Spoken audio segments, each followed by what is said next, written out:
पक्षी, पक्षी का मतलब है विहंगम चाल। विहंगम चाल से वो आत्मा कह लो, जीवात्मा कह लो, वो विहंगम चाल से, घोंसला यानी उसका पक्का ठिकाना, वो घोंसले तक पहुंच जाती है।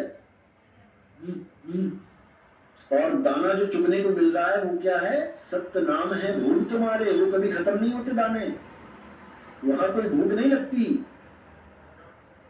वो सतनाम का भोग, निर्मल भोजन हंसा पावे, शब्द धुरन की खीर, जपुर मन केवल नाम कबीर।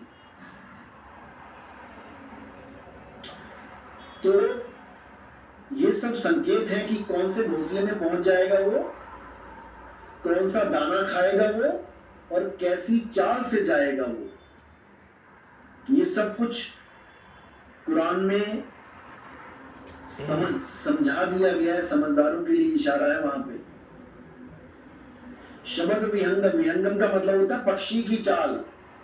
कबीर साहब कहते हैं जो मालिक को प्राप्त करेंगे वो कौन सी चाल से प्राप्त करेंगे? पक्षी की चाल से प्राप्त करेंगे। ईसाइयों के यहां भी इसीलिए कबूतर को दिखाया जाता है। आप ईसा मसीह की फोटो देखेंगे तो उनके पास कहीं ना कहीं कबूतर जरूर होगा, दिल बना होगा, दिल में कबूतर होगा। वो कबूतर किसकी निशानी है? विहंगम चाल की निशानी है। शब्द विहंगम चाल हमारी, शब्द विहंगम चाल हमारी, कहे कबीर सतगुर गई तारी। खुले कपाट शब्द झनकारी, पिंड अंड के पार, सो देश हमारा है, कर नैनो दीदार, महल में प्यारा है। ये समझ लो,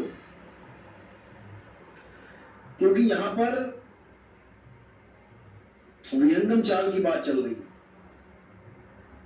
केवल विहंगम चाल से ही आप वहां पहुंच सकते हैं, और उसके बाद आपको पक्का घोंसला मिल जाएगा। आराम से उसमें रहिए, कोई दिक्कत नहीं है, वो अचल स्थान मिल जाएगा।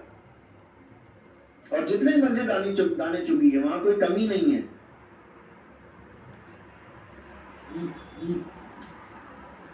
प्रदीप कुमार, गुरुजी विहंगम चाल कैसी होती है? जब आपको दीक्षा मिलेगी, नंबर 2 की दीक्षा मिलेगी। पहली दीक्षा क्या होती है? 52 अक्षरी नाम दिए जाते हैं। क्यों दिए जाते हैं? ताकि पुराने वाले जितने भी नाम आज तक आप जप रहे हो, उन सबसे आपका मोह भंग हो जाए। इसलिए कुछ नाम दिए जाते हैं, गुरु के नाम, परमात्मा के नाम दिए जाते हैं, ताकि पुराने वाले जितने भी नामों से आप मोह कर बैठे हो कि ये नाम मुझे पार कर देंगे, वो सब आपके दिमाग से डिलीट करने होते हैं। हटा दो उसको। एक छुड़ाए, 52 अक्षरों को छुड़वा देगा, उसका मोह भंग करवा देगा। एक लखाए, तब विहंगम चाल का लखाव करेगा, 60 शब्द का लखाव करेगा, निज ज्ञान, आत्म ज्ञान का लखाव करेगा। सोई गुरु पूरा कहा।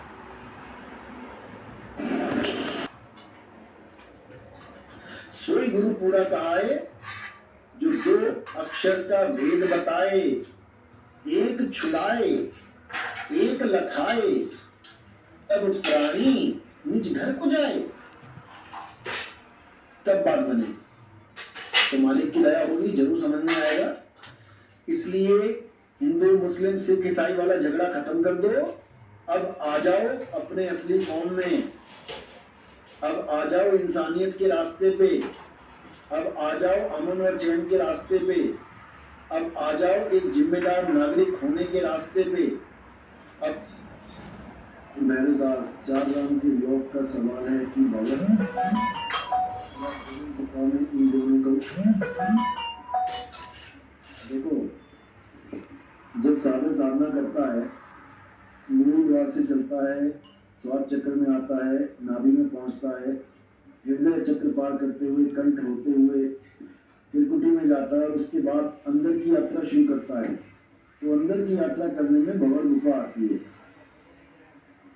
ना मैं भंवर गुफा में, ना श्वासों की श्वास में, भवन गुफा को साइड में मिट्टी बना दिया है कि भवन गुफा की तरफ नहीं जाना है। नाम है त्रिकुटी। जो लोग त्रिकुटी से होके जाते हैं और वहां से होके जाते हैं उनकी दुर्गति तय है, उनको कोई बचाने वाला नहीं है। तो कह रहे हैं नाम त्रिकुटी भवन गुफा में, ना श्वासों की श्वास में, नो को कहा मैं तो तेरे पास में। अब वो पास कहाँ है? अब है ये इशारा। भवन गुफा को काटा मार दिया, अब जो पास में है वो कहाँ है? गगन गुफा। अब इस गगन गुफा को समझ लो। गगन गुफा एक भेद है जो गुरु समझाता है। उसी गगन गुफा के पास तुम्हारा सार शब्द है जो तुम 1 लाख रुपए में लेने जा रहे हो ना। ये 52 अक्षरी सार शब्द मूर्ख बना दिया तुम्हें लोगों ने। 1 लाख रुपए का सार शब्द नहीं मिलता भाई। ये सार शब्द कहाँ है? वो सार शब्द एक वस्तु है, कहाँ पड़ी है? अधर द्वीप तहाँ गगन गुफा में, अधर द्वीप तहाँ गगन गुफा में है वस्तु सारा, है निज वस्तु, मेरी निज वस्तु है सारा। यानी सार शब्द कोई मंत्र नहीं है वो।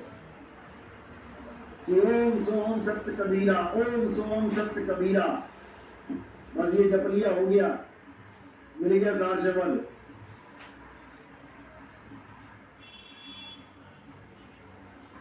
ये सब नकली माल है।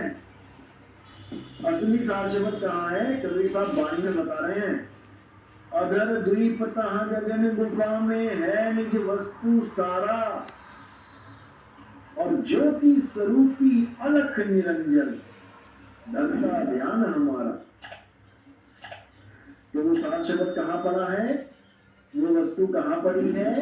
वो हीरा कहाँ पड़ा है? गगन गुफा में।